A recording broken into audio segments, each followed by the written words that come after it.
berbeda. Dalam kita mau berubah hidup, ini biasanya ada dua kata yang selalu dilontarkan baik kita sendiri, teman-teman kita, maupun orang tua kita yang menurut gue berbahaya kalau disalahartikan. Dua kata ini adalah kata puas dan kata bersyukur. Ini mungkin kelihatan sepele ya, tapi ini video yang gue buat berdasarkan perbincangan gue dengan teman-teman gue dari berbagai kalangan, dari yang paling bawah sampai yang paling atas. Setelah gue amati, dua kata ini merupakan hal yang fatal ya, hal yang krusial dalam menentukan bahwa apakah orang itu bisa merubah hidupnya atau tidak. Mungkin kalian bingung, tapi gue akan jelaskan di sini. Banyak orang yang akhirnya itu walaupun misalnya dia punya api nih dalam dirinya, dia punya ambisi, dia udah dulu dia pernah mikir bahwa gue mau jadi seseorang yang berbeda dibanding orang lain. Tapi apinya itu akhirnya padam karena dia terpaksa untuk puas. Karena orang di sekitarnya justru menarik dia mundur dengan kata-kata bersyukur. Orang tuanya bilang dia harus bersyukur, teman-temannya bilang dia harus bersyukur. Dan akhirnya dia melakukan yang namanya puas. Padahal dua kata ini punya arti yang sangat jauh berbeda. Orang yang bersyukur belum tentu dia sudah puas. Dan orang yang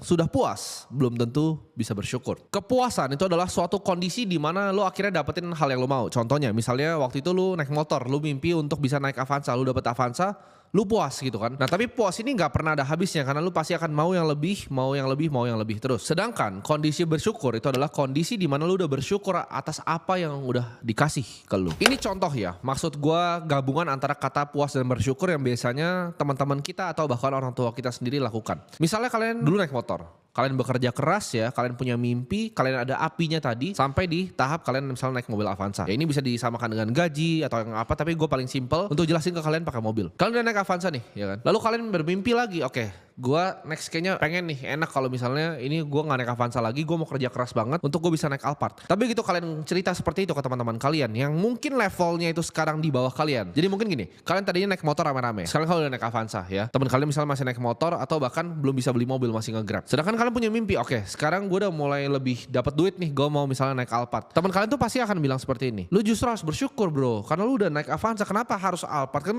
yang penting sama mobilitas gitu kan. Lu dipaksa untuk bersyukur sama teman-teman lu sendiri yang mereka itu sebenarnya naik motor. Mereka kan keluarin kata-kata seperti bersyukur lu sekarang udah gak kepanasan lagi kan, udah gak naik motor, lu udah naik mobil enak kan, udah naik Avanza. Disuruh bersyukur dan akhirnya lu di tahap puas karena lu pikir juga, iya juga ya, gue harus bersyukur bahwa gue udah naik mobil Avanza. Dan mimpi Alphard lu yang dulu itu dikubur dalam-dalam. Ini adalah senjata orang yang di belakang kalian. Nah kalian harus hati-hati. Gue ngerti orang tua mau selalu yang terbaik untuk kita, tapi kadang apa yang terbaik untuk mereka itu bukan yang terbaik untuk kita. Dan ini adalah senjata orang-orang di sekitar kalian untuk justru narik kalian ke belakang dengan kata-kata bersyukur ini. Gue bukan bilang di sini bahwa oh kita harus serakah terus dan gak pernah bersyukur. Enggak. Gue itu bisa bersyukur ya. Waktu gue pertama kali dapat klien agency, gue masih naik motor hujan-hujanan, yaitu dapat 7 juta sebulan. Gue sangat bersyukur dan gue senang gue bisa makan bakso aci di pinggir jalan.